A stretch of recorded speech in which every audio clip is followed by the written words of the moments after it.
Chapter 5 of the Evidence Act, Cap 8, Counsel Humphrey Message's objection is that the witness is not a party to this judgment. He therefore has no locus, he therefore has no nexus to it and cannot tender it in court.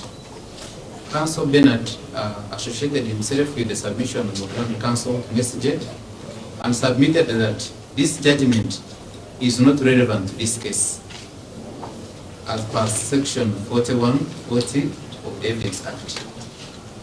The state in reply submitted that the judgment is made, that the judgment made by a competent court becomes a public document which this court ought take judicial notice of the same.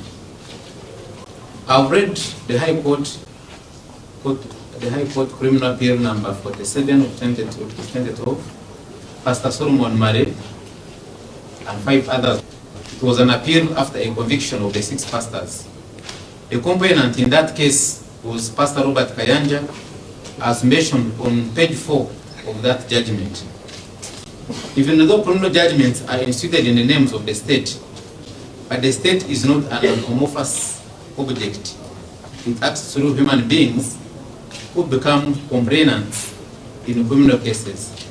Therefore, Pastor Robert Kayanja, as a complainant in that case,